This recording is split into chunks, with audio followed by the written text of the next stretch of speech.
This is the Big Fish Cares Podcast. Big Fish Cares Podcast. And here's your host, Benny Fisher. Hey everybody, this is Benny Fisher, your host of the Big Fish Cares Podcast, and I have a really awesome guest today. Joshua Barker is joining us, otherwise known as Joshua Tree on Twitter.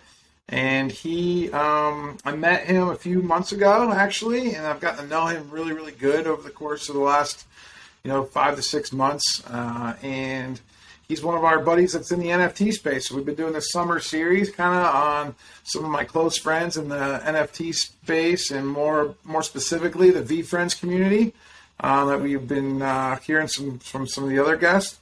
So Josh, thank you for coming on the show. Oh, Big Benny, thank you for having me. It's a pleasure being on the show, man. I'm so excited to be here and, talk about NFTs and Web3 and VCon, VeeFriends. I'm just so excited to continue this connection that we're doing and building. It's just amazing, the people that we meet in this space, and you're just one of those amazing people connecting us all. So thank you again for having me on. This is awesome. So let's talk a little bit about, Joshua Barker, before the NFT world. Tell us where you're from. Tell us how you grew up. Give me some context. Yeah. I mean, I'm a San Diego native. I grew up next to the beach. I love the ocean. So I grew up in San Diego till I was about 10 years old. Moved to Vegas, experienced that whole nightlife and club life in Vegas. So that was a real cool experience for me to evolve and get into that side of the business, whether it's nightclubs or promotions or any type of music. I'm a huge fan of music. I mean, I've been to probably over 200, 300 concerts. You name a festival, I've been to it. Coachella, Lollapalooza. I can go on and on about the concerts and music events that I've been a part of. So that's one of my passions that I have. And as I transitioned into the music industry, that's one of my backgrounds where I started out in going to Berklee College of Music for artist management and music business. So that's where, part of my passion for music led into that. I don't play an instrument, but Berklee allowed me the opportunity to learn classes and develop management skills in business through artists and business management. So, I really took a hold of that and explored a lot of my passions in music, started doing promotions for nightclubs and doing my own promotions for bands and doing after parties. So that which led me into saying, hey, these events that I'm hosting, they're always at a nightclub or venue. So that got me curious about owning property and being an owner in the nightclubs, because that was really where people were going to. So I was like, how can I further this connection that I'm building?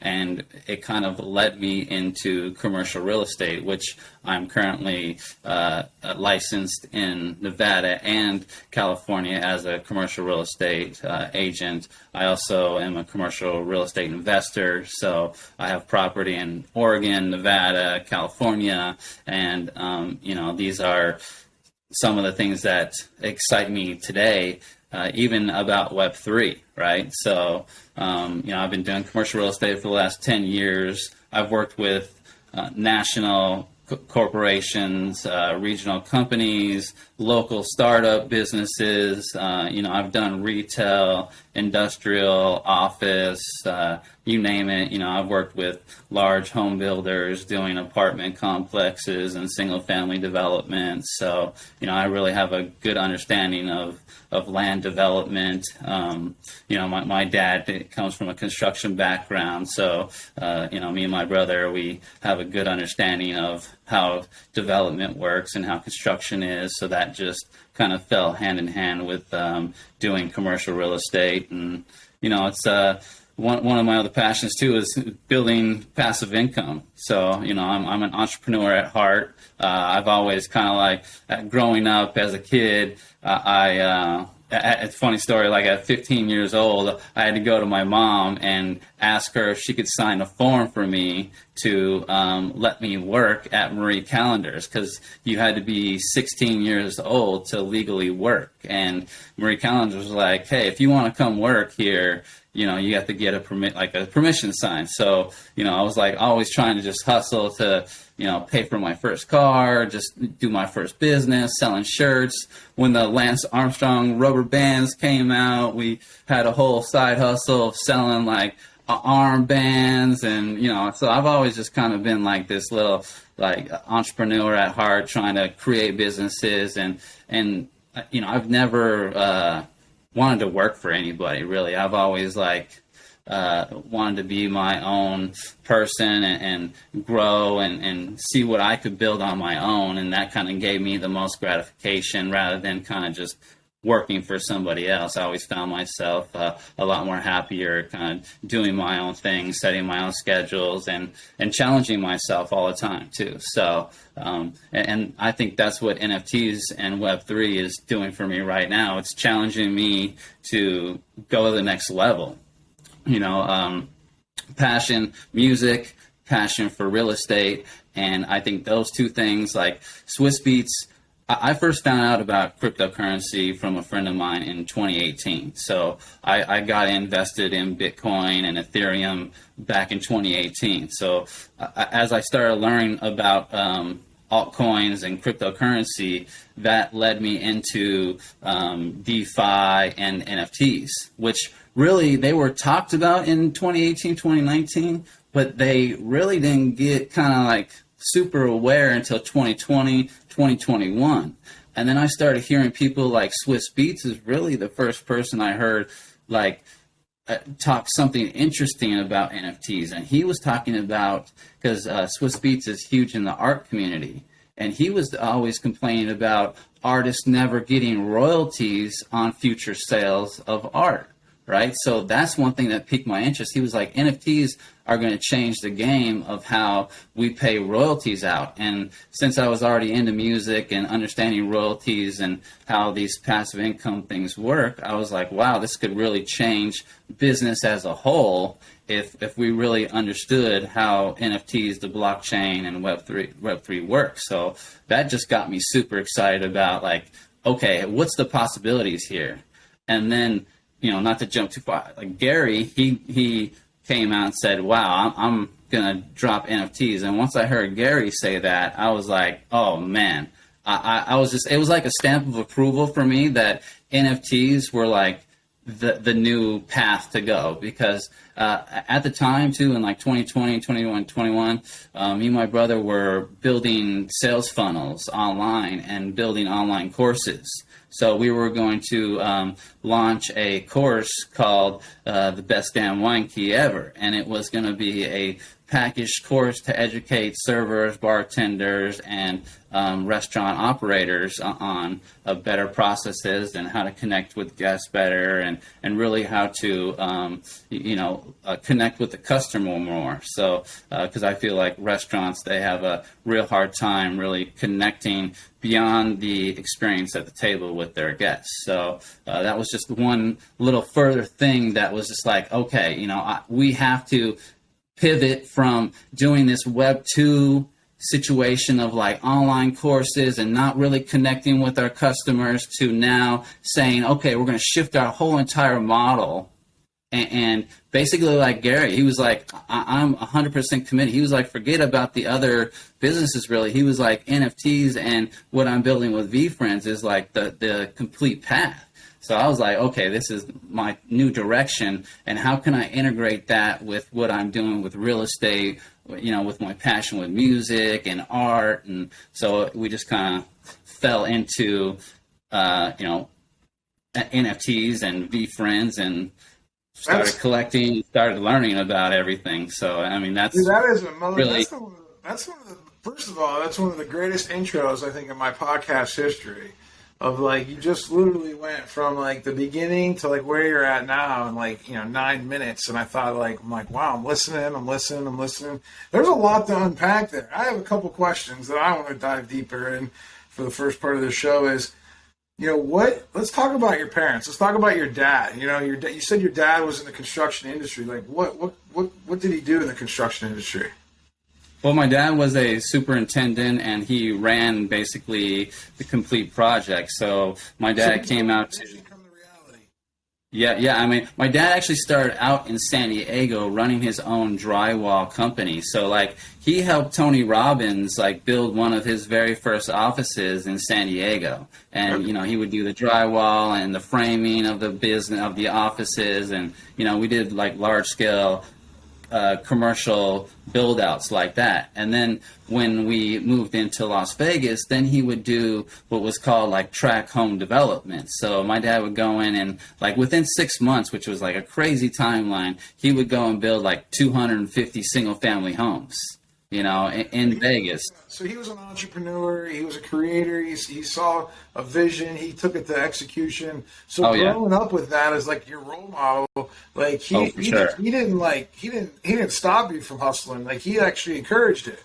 Oh, 100%. He encouraged competitiveness. He encouraged us to, he wanted us to excel in sports. And I mean, it was the same thing with business. So there was not one thing that he didn't shy us away from. He felt that we could, be the best and that we were the best at everything. So it was, we came from, even my mom. My mom was amazing entrepreneur herself. She started a deli. She's like having me. I'm basically a baby. My brother's like 3 years old, 4 years old. And so she's like taking care of us. And then she said, hey, I want to own a deli. So my mom opens a deli by herself, no experience. She's never ran a restaurant, never done anything. That's amazing. But she said, I'm just going to open up a deli. And the next thing you know, she like has the biggest, best deli like out on the block, selling out every day, doing the best things. And, like she had the whole Vaughn's crew coming there and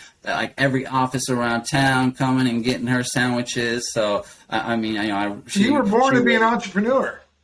Yes. Basically, I mean, you were born out of the womb from two entrepreneurs, and like now this is the result of that. So I was wondering how you were able to be so successful at such a young age, and like, let me ask you this: have you ever experienced any adversity? Oh, I mean, every day. I think we struggle. Like back in like the high school days and the early days, like the early 20s. Like, I mean, what was the biggest piece of adversity that you had to overcome? I have the hardest time for school. I mean, you can basically say, and I'm not afraid to say it. It's like I was in like special ed classes, and it took me. I had someone after school, teaching me how to read and write, and like I spent many hours, and I gotta give my mom mad credit because she spent tons and tons of time with me during, preschool, like all the way up to high school, like doing math with me, doing English with me. And like, I really struggled during school. Like, like it was a lot of effort, even for me to like, today, like to pass my real estate exam and to have a license in California, have a license in Nevada and everything. The first time I took my real estate exam, I dedicated 6 months to studying and learning real estate and understanding the test so I could go in there and pass it the first time. I didn't want to be that person that took the test 15 times and, I wanted to go in there and crush it. It was something that like once I set my mind to something, I'm going to take it down, right? So are you the kind of person because of like this, I don't know if it's would you say you have a learning disability, or you think it just takes you longer to learn things than other people, and then you just have to work? Yeah, I would say it just takes a little longer for me to grasp and understand and take a hold. How did that affect your social relationships in school, like with the other kids and stuff like that? Was that tough, or? Well, actually, I think it wasn't tough for me because I think I'm I'm a caring individual. I really have a passion for my friends. I'm actually like a 5-time best man. I've been in, the best man in 5 weddings. So that's a pretty cool. I feel like that's a little, like award. I kind of like to say that, not everybody your best man is someone special, right? So, and I feel like I really give my all to people that I connect with, and I really am truly passionate about building relationships with people. And it's like I give my whole heart to people, when I connect with them. So it's because you are a special human. I know when I met you, I don't know, I feel like it was back a few months ago. I just knew right away that, like, I don't know, there's something different about him. I couldn't really put my finger on it, but like the more I get to talk to you, the more I get to know you, I kind of understand where it comes from, and I think it's really special. So let's talk about those music days when you were like going to all of those different concerts and different venues. Like, what was the biggest, craziest, wildest, best experience you ever had, like at a music festival? It would probably be like the very start of it would be 2003 when I went to Coachella for the very first time. This was like kind of the start of like all the huge festivals. I was going to concerts before, and these were like before 2003, they kind of had these one-off shows where you would maybe see one or two bands, and it would be like a one-night thing. You would go for a few hours. But Coachella this time was like, this is going to be a 3-day thing. And in 2003, this is the first time that you could camp there and you could like do all these in real life experiences at Coachella. And like, they just made it bigger than a concert. And I was like, oh my goodness, I have to be there. I have to be a part of that. And they had the Beastie Boys there. They had Red Hot Chili Peppers there. I mean, the headliners were killer, right? So I was like, oh my goodness. Okay, where do they have that at? 'Cause That's in Coachella. It's in Coachella, California. So it's like, is that Southern that's California? like, I want to say it's Southern Cal, but it's like, it's more inland. It's kind of like by Palm Springs. Okay. So it's almost like, I kind of want to say it's by Joshua Tree National Park in a sense. Right? Like, yeah, it's in that little area right there. Like Yeah. So basically, and Coachella's on a huge polo field. So, and a guy. Like that, like, what's the experience? Because a lot of my, I'm a Midwestern. I live in Pittsburgh. I was born in Ohio. We don't. I heard about the name Coachella, but like I don't even know what that's about. That's for all you hippies back in California, right? Like, tell me, like what the vibe's like, what it's like. Just describe to the viewers at home in a couple of minutes, like what Coachella is all about. Yeah, well, I mean, music in general, that's why I love music so much, and concerts and festivals, because it's a like-minded event. And I think I feel the same way about NFTs and like Web3 and like where that is headed, and that's why I'm so passionate about it, because I feel like it's just like they're all connected, right? And they're building that connection, right? So music, when you go to a concert, everybody's singing that same song. Everybody's connected. They all are so passionate about that one artist, or so there's not like, it's not hard to come up to someone that you don't know and just instantly have a deeper connection with them. And then when you talk to them, like your conversations even get deeper, and you have more empathy even for the person you're connecting with at that point, because you're just like bonding on a different level than rather than like walking up to someone at a conference and like you don't really know what level they're on and trying to connect on that sense, right? So like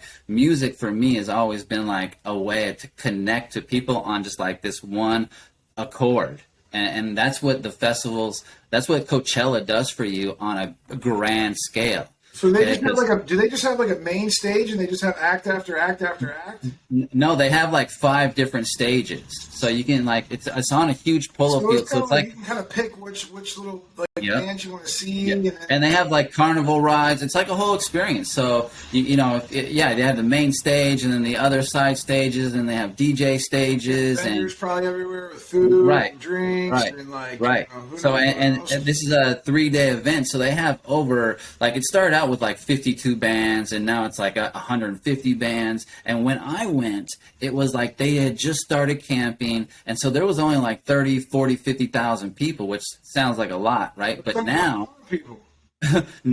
it's 150 to almost 200,000 people going to it.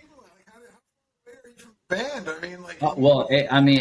That's why they have. That's why they kind of have to break it up, right? So not everybody's at one stage at one time, right? So you might have. I'm sure, like you're like fill the Oh yeah. spot. Oh, it Like, gets crazy for the headliners. on stage, like they're all going balls to the wall, right? Oh yeah. No, it gets nuts. It gets nuts, right? And Is if you've ever been around, is it like rock and roll music, or is it? Do they don't have rappers and like rap music, right? Or do they? well, oh yeah. Well, they got everything. I mean, Eminem, Jay-Z, Beyonce. It's not just like rock and roll and like. Oh no, it is everybody, and Coachella's got so big where they actually do like let's call it a pop music one, and then that's one weekend, and then the next weekend they do all country music. So then it's just like, well, they go for a whole month. They do 2 weekends back to back for just like all the like hip hop and rock and roll and all that, and they do 2 weekends for country music. So, and this generates like 20, 30 million plus each year. I mean, each event. So, what do they do during the week? Does everybody just go home and they come back?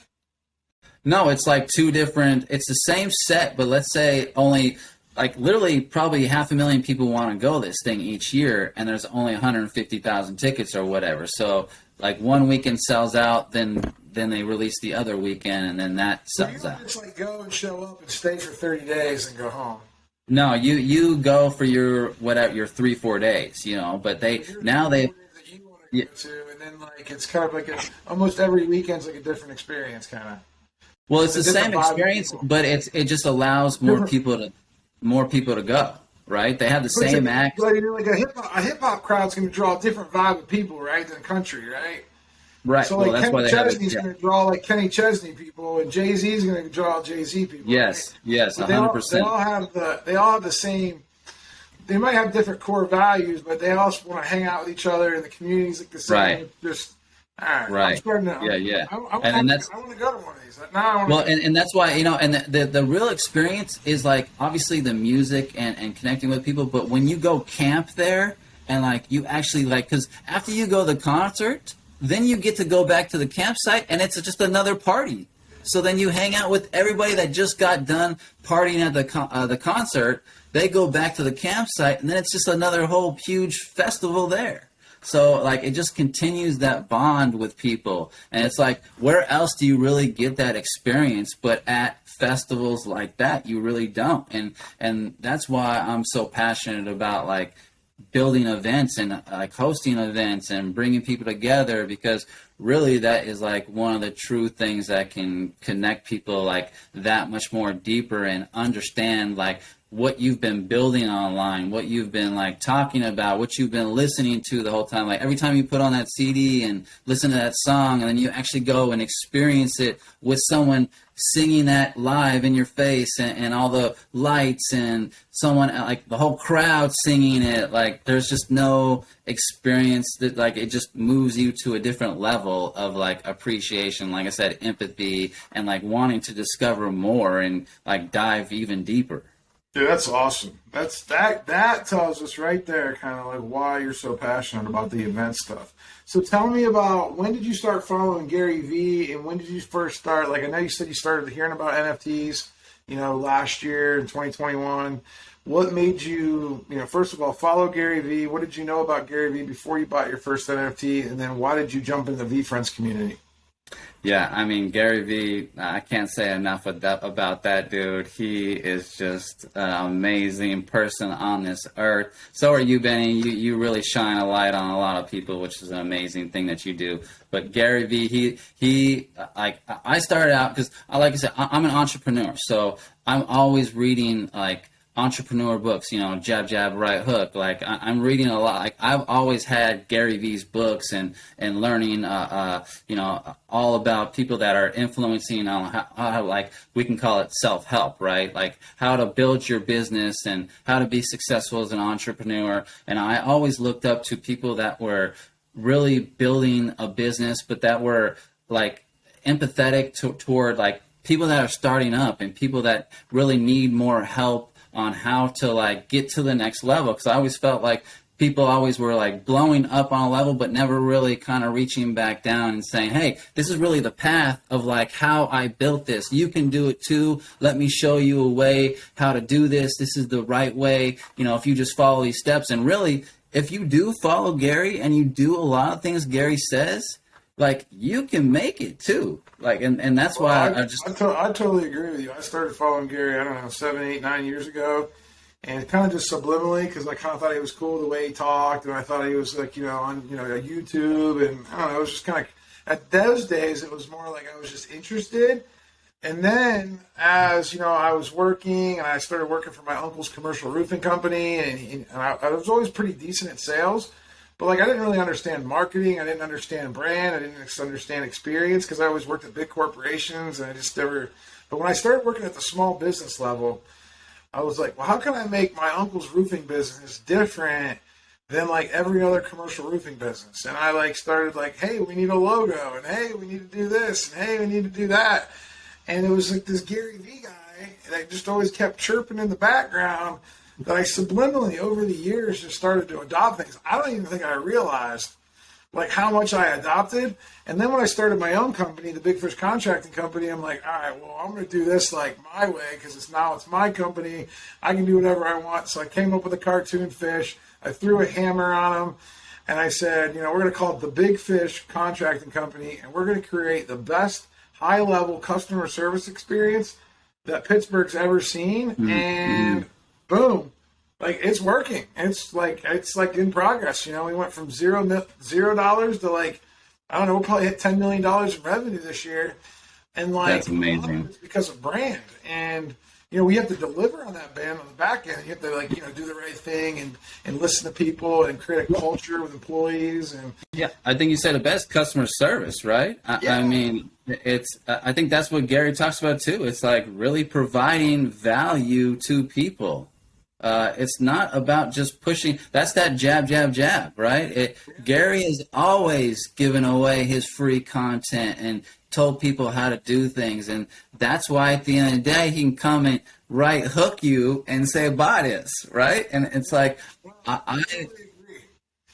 and that's kind of really how I want to build my businesses. I want to provide value to people. I do not want to be one of those like people that build an NFT project or build anything and not be able to, at the end of the day, say, yes, what I did is provided someone more value so they're better off at the end of the day, and, not just rugging somebody or just trying to come up on a quick dollar, right? It's like, I really want to see, like, people level up. Like, that's a huge thing for me, to build communities and like help people level up, not just myself. Like, I want to level up with everybody else, and that's why I love like what's kind of happening with the VeeFriends and like a small circle of us right now. That's kind of like we're all grouping together as leaders and trying to like put our strengths together and really understand this space together and understand how we can be a part of it, how we can build our own communities, and how we can build our own businesses through NFTs, Web3, blockchain technology. So it's like, I mean, Gary has opened that door for all of us, and I mean, for a lot of us, right? So it's a beautiful thing, and that's really why, I mean, I'm so involved in VeeFriends and like doing as much as I can for the community, and hosting the event, and it's just providing value. So when you started talking about it, I'm sure the same thing happened to you. Like, you see him in your feed, you're busy working, right? You're busy like in commercial real estate, probably trying to just be you and be great. And he starts popping up in your feed. And for me, I was like, oh no. I ain't got time for this. Like, I can't go down this rabbit hole, because if I go down the rabbit hole, I'm going to go all the way down the rabbit hole. Yeah, so, like, I was so afraid. But then, like, that whole 5-5, he kept announcing it, and, like, I'm like, oh, crap. I said, like, by April 28th, I still told myself, nope, not getting involved, not even going to look at it, not going to do any research, not going to do it. He was so persistent and so consistent and so speaking with conviction. He's like, you're going to miss out. You're going to miss out. Don't regret it. Don't regret it. And I remember like thinking about this, and I remember like, I'm like, I don't even know what he's talking about. And I listened to some podcast that he was on for like an hour, just kind of explaining like the premise of VeeFriends and NFTs and like the utility. And I heard about VCon, and I'm like, all right, cool, an event. Like, okay, I thought back then I thought it was going to be a marketing conference. Like, okay, I'm a marketing guy. I'm a business owner. I can go to this marketing conference. I can get behind this. Yes. And then when I realized what he wanted Ethereum, which I was already into Bitcoin, kind of like you, right? So like it was an easier transition than like somebody that wasn't already into crypto.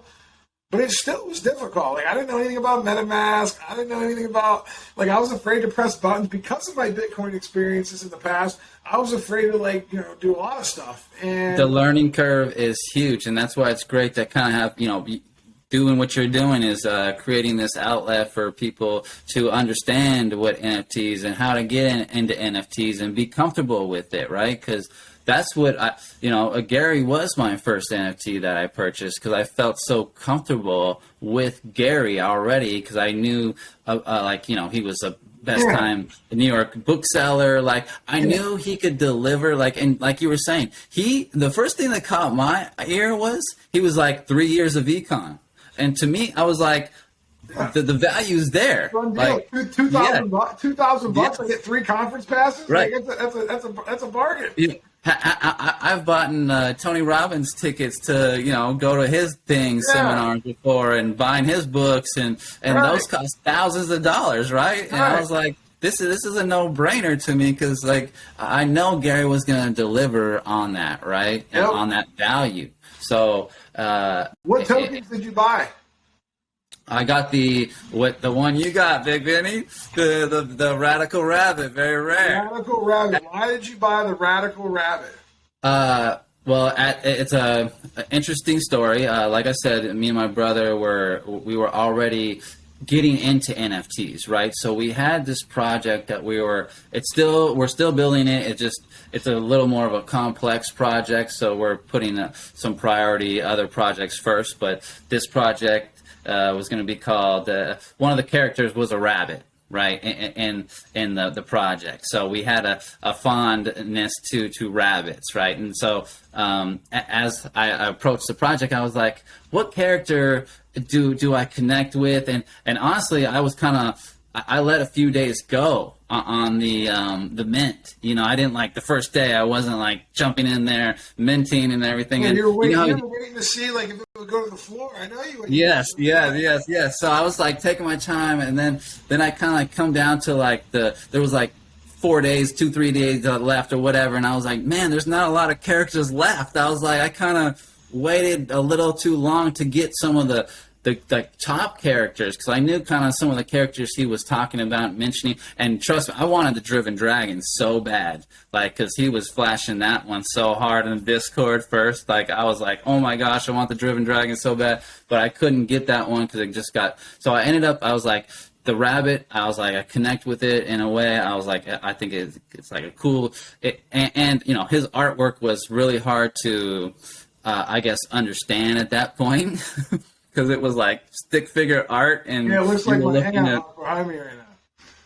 Yeah. So it's like you were trying to like see like, okay, what do I connect with the most? And it was like the rabbit. So I picked the rabbit up, and then what really got me locked into the rabbit was when Gary released all the information about like the characters. So then he would say, oh, the very, very black cat is like the mascot. And then he kind of went all the way down the list, and he got to the rabbit, the Radical Rabbit. And he was like, this character is an homage to the late, great Nipsey Hussle.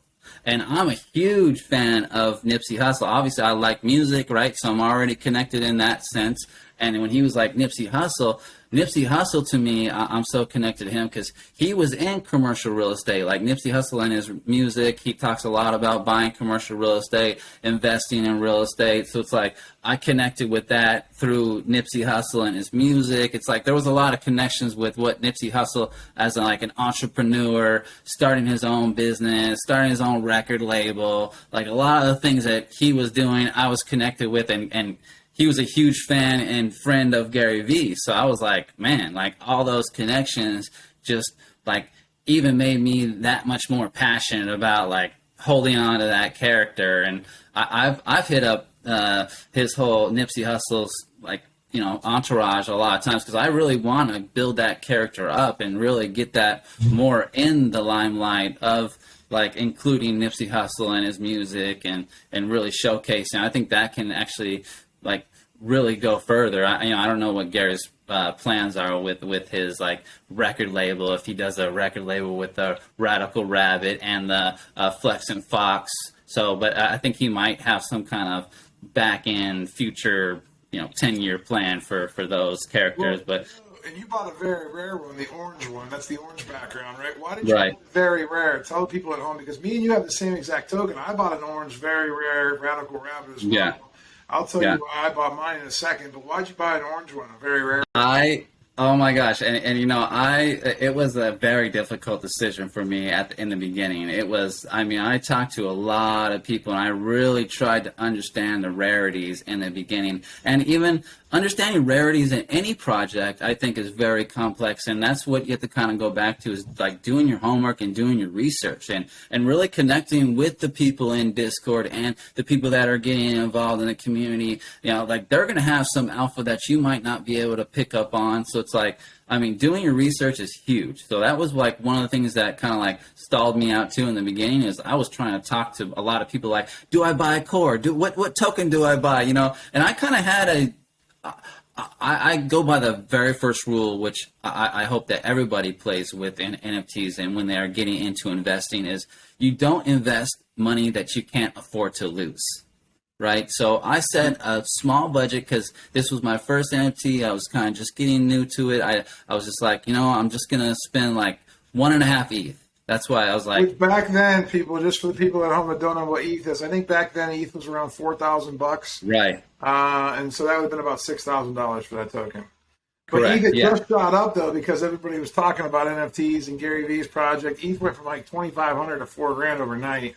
Yep, and it actually hit the high of 4,800. Yeah. So, so I set the limit, like you said, around that price range. So I was like, I can afford to, like, if it goes to zero, I'm okay with that. That's cool. So I had that loaded up in my wallet, because Gary was like, what did he say? He said, make sure you have like 0.50 or something loaded up in your wallet. So I was like, okay, I'm gonna, I want to like be prepared for this. So I kind of loaded up a little more on that. And then when I was looking at everything and talking to everybody, I was like, please tell me, should I buy Core? Should I buy this? What rarities do I buy?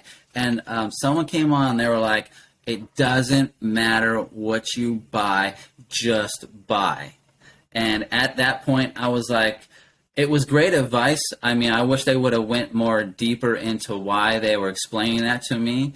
But because they were saying it doesn't matter, you're still going to win. It was just like the books. If you bought the 12 books, you won, right? Yeah. So that was the point of the conversation. It wasn't like, hey, forget about what rarity it is. If you've done enough research and you understand the founder of the project, you understand the utility, you actually have done your research on the project, it really, the rarity only affects a certain level of value, right? So just getting into the project is like one of the biggest steps, rather than looking at rarities. So every character, there's about 235 characters that make up about 10,000 tokens. There's some special ones that we don't need to get into right now, but most of the core characters have 40 tokens.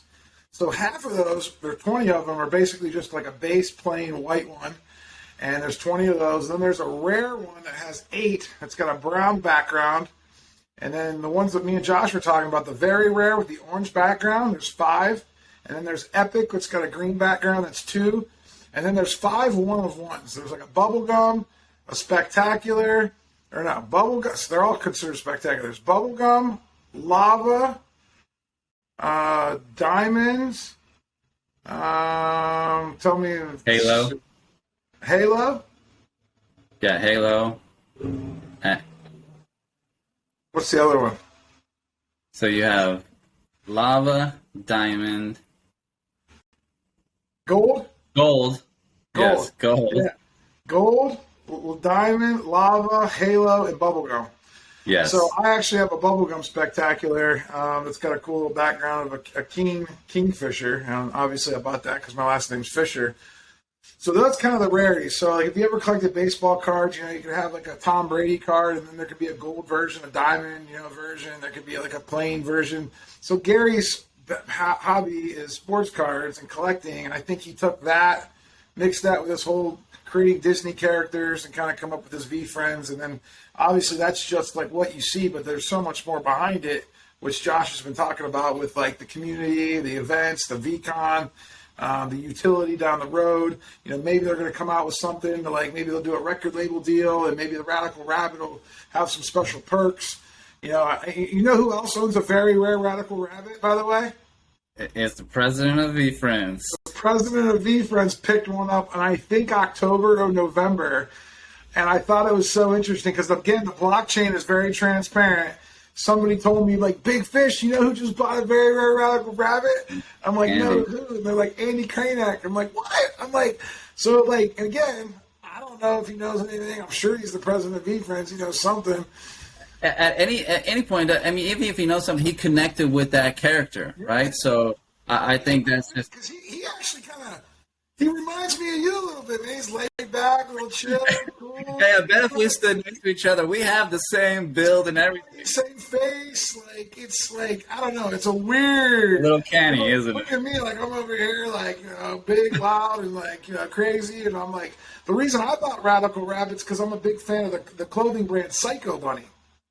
Right. Okay. I always would wear. I still wear, Psycho Bunny shirts with the little like skull, the skeleton Right. bunny. Yeah. I like that brand. Yeah, and so that's why I bought Radical Rabbit, because I was just going to ask you if you like rabbits, why didn't you buy self-aware hair? But then the Nipsey Hussle's the one that kind of tipped you over the edge, right?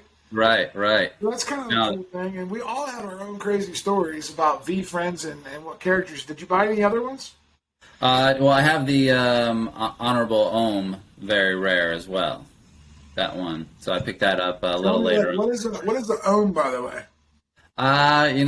It's some type of mammal. I think it's a mammal, or is it an amphibian? I'm not quite sure. Why did you buy that one? Just because you wanted to pick up another token? Well, yeah, just because I wanted to pick up another token, and that one was on the floor. I was actually, it's kind of a sad. It hurts me a little bit. I was working on a deal, and the deal kind of, and this is something to pay attention to, whether you're buying, selling, trading, in the NFT space, is kind of knowing the price, and if prices are going down on Ethereum, how that affects your sale, and if someone's kind of, because what happened to me is I was trying to get a certain amount of ETH, and I didn't have enough in my wallet at the time, so I had to go to buy, more Ethereum, and it took 7-8 days to get that Ethereum into my wallet. Well, the whole time I had already struck a deal with someone to buy their very rare Driven Dragon at a certain price.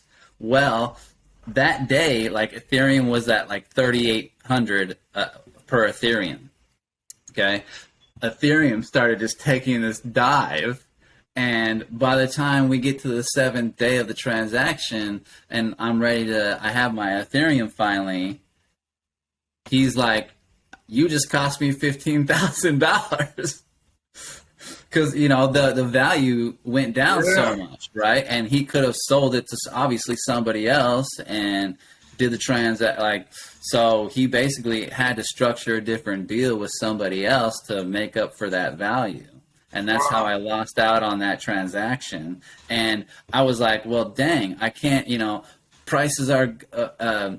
The price of VeeFriends were continuing to go up at that point. And I was like, I needed another VeeFriend to have another access token to VCon. So I was like, you know what? I'm just going to buy the cheapest floor very rare token, because I wanted to keep, since I was already in the very rare family, I wanted to stay in the very rare family. So that's why I went with very rare. But in the beginning, I really wish I would have, hindsight's 20/20, but so I only had 1.5 Ethereum, right, to spend on the token plus gas fees, right? So I had other money for gas fees. Gas is like the service charge in the Web2 world is what gas is for the people listening at home. It's kind of like the credit card processing fee, if you will.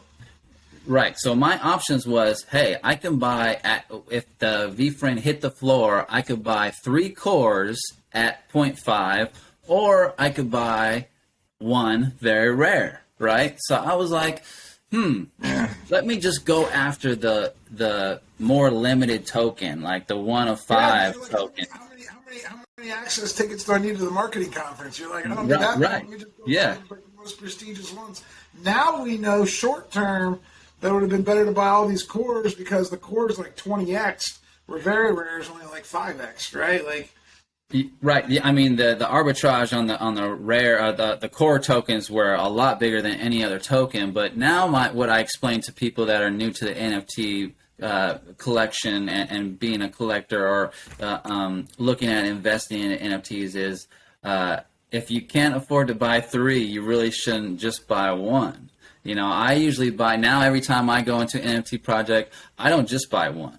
I'm buying multiple because that's how you can now position yourself when the market increases. You can actually capture that level up, right? Because if you only have 1 token, even if the market's going up, I don't want to sell it, right? You want to keep on to the token. You want to sell one on the way up. If it goes up even like 10x, you can have another one. You can keep one for life if you want. Yeah. Right. So, you know, if you have at least 2, you're able to kind of be a little more flexible in the market rather than just saying like, man, I just only have 1 token, you know, should I sell it and then miss out on the further upside? Or it's a very tough position to be in when you only have 1 NFT. Now, I'm not discouraging anybody from just buying 1. I'm just saying you should look into the options of buying multiple so you're in a better position as an investor, as a collector. Right? Because you want to always collect 1 just for the sentimental value. So let's get over the sentimental and play with the house's money. And the only way you can play with the house's money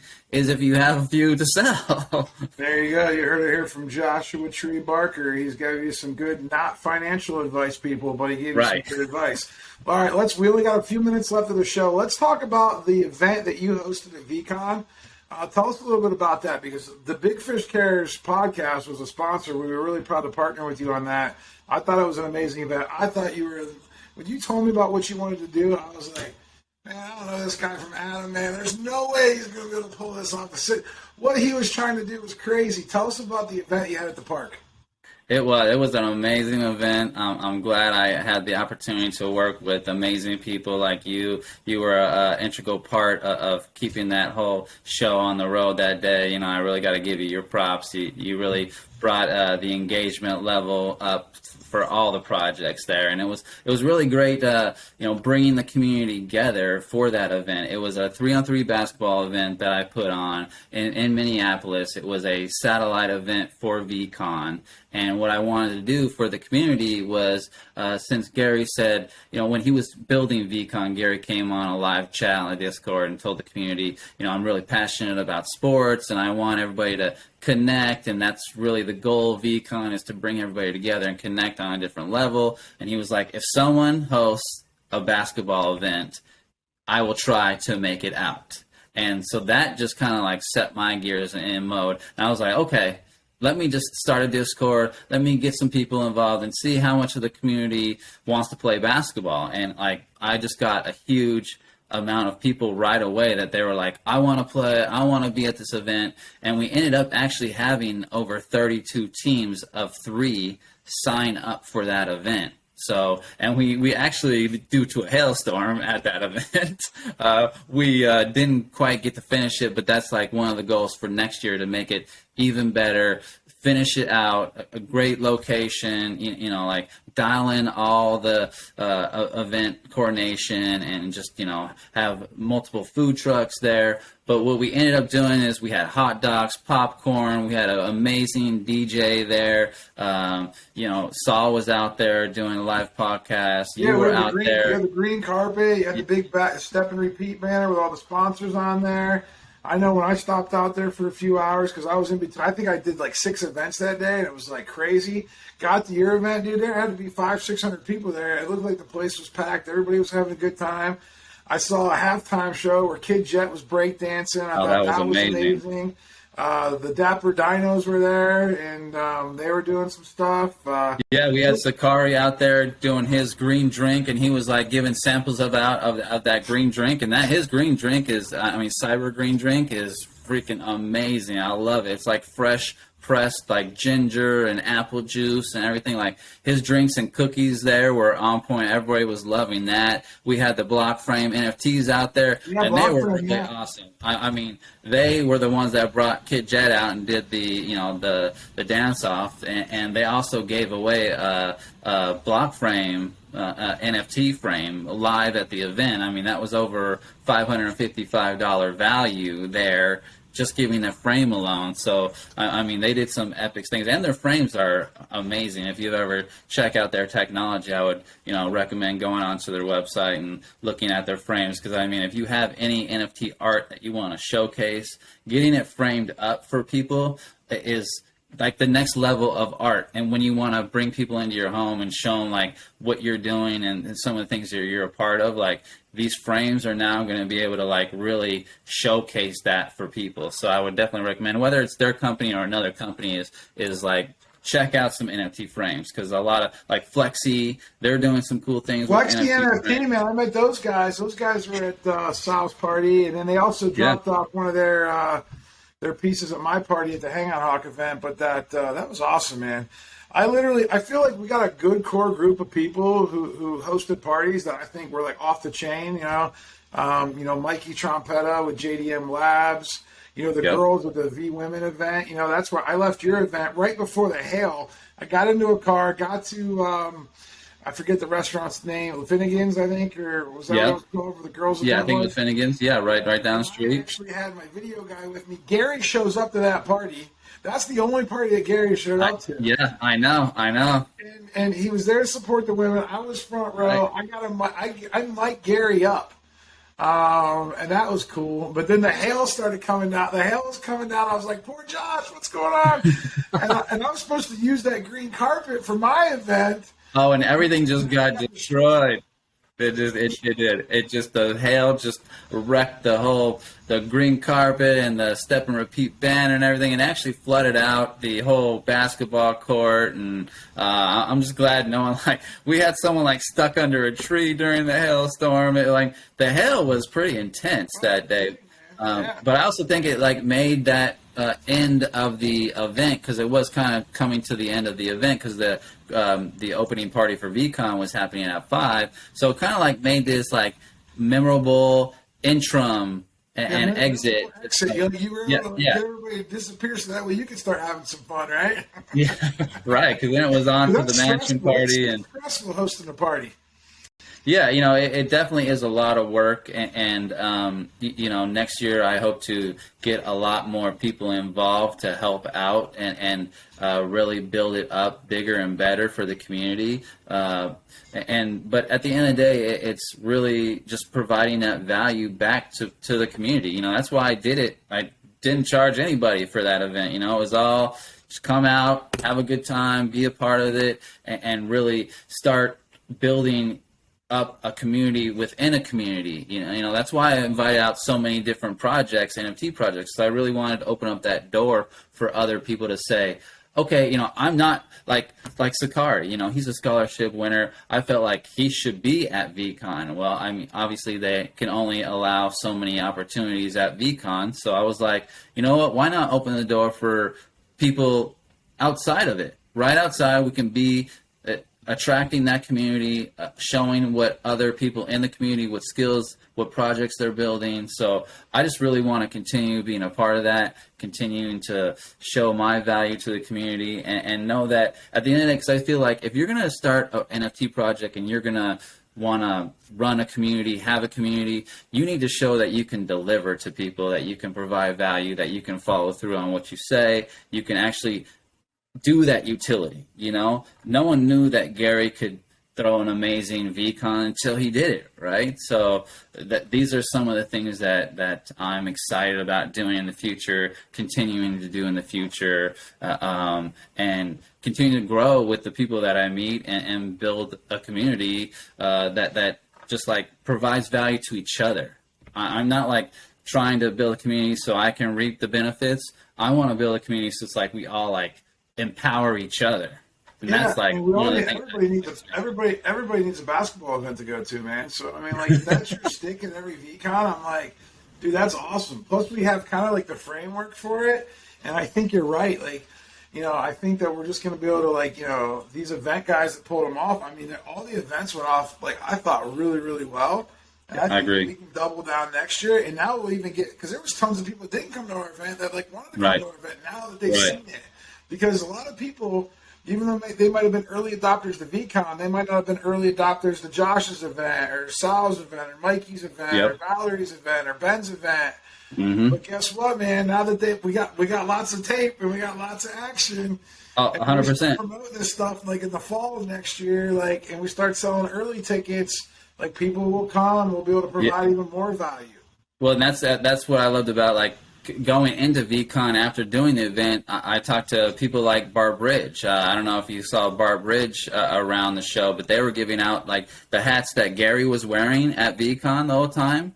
Bart Bridge made those hats, and then they were giving them out to people during VCon. So I was going up to them, I'm like, how can we work together for next year? And they were like, we want to do an event. We want so they were, just like you were saying, they were early adapters to VCon, but they weren't really early adapters to having a satellite event, how to really connect with the community. So leaders like us, we're going to be able to kind of bridge that gap with companies like Bart Bridge that want to connect into VeeFriends.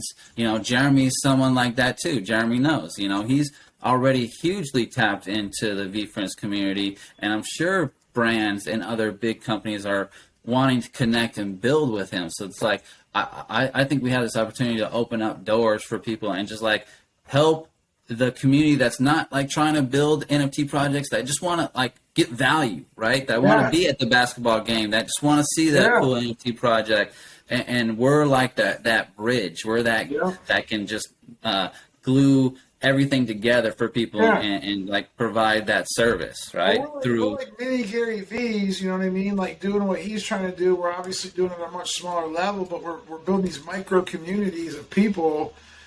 And listen, I saw the same people at all these events. I mean, at the end of the day, we kind of run, and it's not that we're not, inclusive. It's just kind of right now at the early stages, we're building a foundation, and there's really only 1,000 people probably that are really super tight.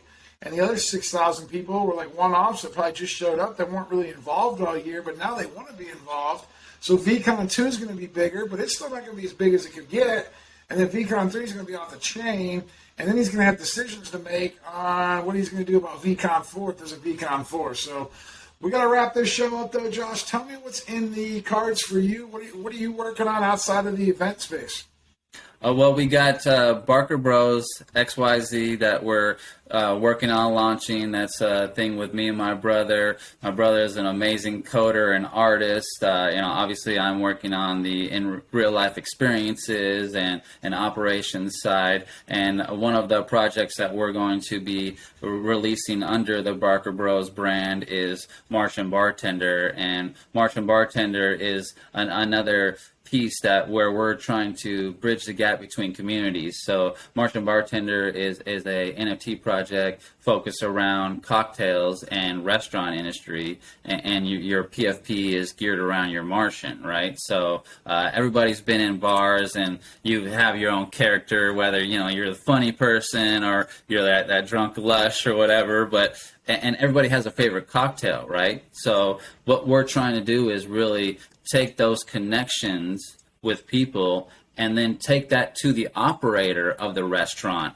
and take that to the server and educate them on how to bridge that communication gap, how to provide more value to an NFT holder, to that type of clientele. And actually Web3, which I love about Web3 so much, and if we can call it that, is that next level of connection where it's not just selling a plate of food to your customer. Now you're really building that connection with that client and really having a stronger relationship with them and understanding their needs and wants so you can service them better. And that's really what the Martian Bartender NFT project is about educating operators, is about connecting the NFT community to these restaurants and just trying to provide more value to both of the sides. Well, I'm really excited to learn more about that. I know we're going to get you and your brother back on the show at some point, here maybe towards the end of the year when we got some more time to talk about that, especially that'll give you guys more time to develop that idea further. One thing that I ask all my guests are for 5 kind of quick one-off questions. Pretend you're going to a tropical island and you're stuck there and you're going to be there forever. What's one book that you're going to take with you? One book I'm going to do. Ooh, that's a good one. That is one book. Well, right now I have to say it might be the 12 and a half steps. Honestly, it'll be that or the Bible, one or two. I gotta, something that's gonna keep you strong when you're. It depends on are you on the island by yourself? You're on the island by yourself. Yeah, if you're by yourself, you need some powerful words to keep you encouraged and keep you going so you can keep surviving. And one for sure would be the Bible that has a lot of knowledge and intuitiveness to it. But, the 12 and a half steps that Gary put out as well has a lot of traits that can keep you going and keep you excited about the future and to keep on pushing and to build up your own self-awareness, empathy, patience, right? I mean, if you're stuck on an island. And Gary got all those traits from the Bible. So, I think you're onto something, man. So that's awesome. All right, so they're going to build a restaurant on your island. What's your favorite restaurant? What would you put on your island? Oh, it would be probably Carbono's. And that's like an Italian restaurant, but they serve these amazing tomahawk steaks. Where's that located? That's in Las Vegas, at the Venetian, right? All right, cool. So it's, I'm a foodie. I've been there before. It's kind of by Mott 32, right? It's around the corner. Yeah. Right. And it's they got it's kind of like a decor of a old Italian mobster kind of feel. Yeah. And it's white tablecloth, fine dining. But I love going to places and having this full experience of eating, and the server comes over and they're giving you this whole Italian, and it's really good. So that would be one of the restaurants I would love to have on there. What movie you taking with you? Oh, I'm a huge Robert De Niro. This one's easy for me. Robert De Niro is one of my favorite actors of all times. I've got almost all of his movies. That's one Christmas gift. If anybody wants to give me a Christmas gift or a birthday gift. Which movie? What? Just one movie? It's I know. I got it. It's Casino. All right, baby. Casino. All right, and then favorite. Okay, so you're allowed to leave the island one time and go to your favorite travel destination. Where are you going? It would probably be Jamaica or Hawaii. I kind of debate one. Okay, let's go with Hawaii. Let's go to Hawaii. Hawaii, because I've had some epic times in Hawaii. I love the water. I obviously grew up in San Diego, so I have a huge connection with the water. And your favorite island? It would be probably Maui. Maui. So one of my really good dear friends of mine, Ryan Groth, who is the founder of the Visionary Sales Transformation Group, where they help contractors grow and scale their sales teams. He actually moved to Hawaii during coronavirus. He got out there, and his wife was 9 months pregnant, and then she gave birth out there. And they're living off the grid over in Hawaii. And got a beautiful couple of acres. And I love it. They're living the dream, man. All right, so on this island, you're allowed to fly one person out to talk to you for a whole day. What person do you bring? What person comes out to the island with you? Oh, it's got to be my mom. If I only have one person, Your person is your mom. I love that answer, man. I love that answer. That is so cool. Well, listen, Josh, what's the best place for people to get a hold of you at if they want some more information on what you're up to? Well, you can check me out on Twitter. That's the best way to get a hold of me and check out all the information that I've got going on there. It's Josh Barker Tree, at Josh Barker Tree. That's the best place to get a hold of me. You can also, direct message me through my email, which is josh@iqeffect.com. It's always a great place to get a hold of me as well. I'd love to collaborate with anybody doing anything in the NFT space, commercial real estate. Anybody that's got any questions about real estate, feel free to reach out. I'm all about, helping anybody with anything that they're doing. So I'd love to collab with anybody out there. Just please reach out. Let's build something together. Awesome, man. I appreciate your time. Thanks for coming on the show. Looking forward to building this relationship over the next decade, man. So I appreciate your time. It's been a pleasure, Benny. Thanks for having me on. Thank you for listening to the Big Fish Cares podcast.